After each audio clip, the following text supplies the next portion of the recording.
I want to pick up two comments that were made today. The first two are from William Davis, 3295. The central claim is that Pokrovsk is encircled, Ukrainian troops are deserting in droves, Kyiv is hiding the truth, and therefore anyone who says the city is still fighting is spinning. The difficulty for that thesis is that the on-the-record updates from both Kyiv and independent outlets say something narrower. Russia is inside parts of the city and is pushing house to house. Russia is trying to form a horseshoe around Ukrainian units. Russia says it has surrounded the place. Ukraine says it's still fighting and that its units are not fully cut off. Reuters has now run the exact tensions several days in a row. Russia says it's advancing street by street. Ukraine says the situation is difficult, but it's still resisting. Encirclement has not been independently verified.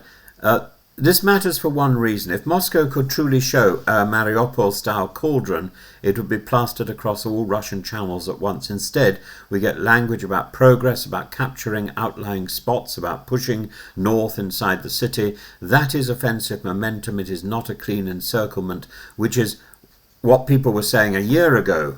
People were telling us to expect the idea of Pokrovsk being encircled and taken out. A year later, the place is still trading streets. That is, in military terms, remarkable. Second, look at the Russian effort needed to get even to this ugly attritional stage. Ukrainian and Western assessments have been consistent that Russia has poured very large numbers of men into this axis for more than a year because Pokrovsk is the hinge for the remaining Ukrainian-held Donetsk belt. Ukraine's president spoke openly about the scale of Russian casualties around Pokrovsk and about the fact that Russia needs one solid urban success to present to Washington and to domestic audiences. If you need 21 months of grinding plus 170,000 troops committed over time to get to a partial control of a mid-sized logistics town, that is not evidence of Ukrainian collapse. It's evidence of Russia playing a grotesque price for modest ground.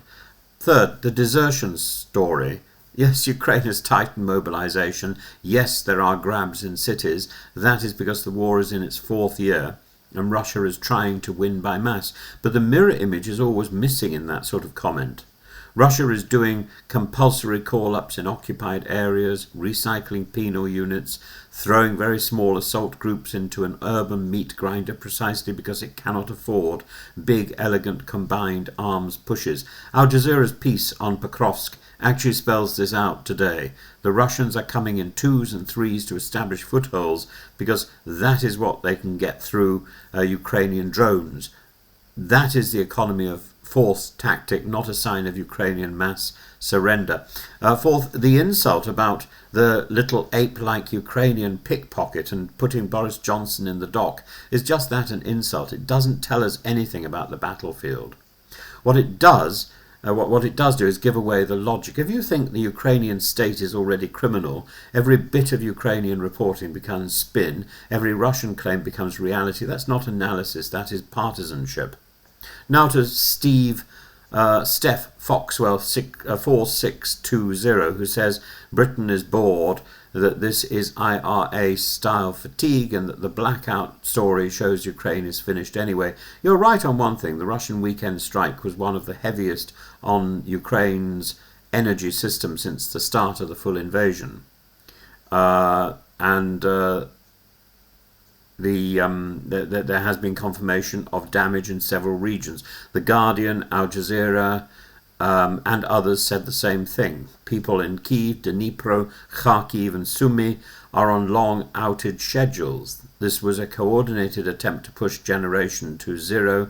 That is real. It is grim. It is the 9th big energy strike since early October. You've got to remember, of course, most Ukrainians have their own personal generators as well.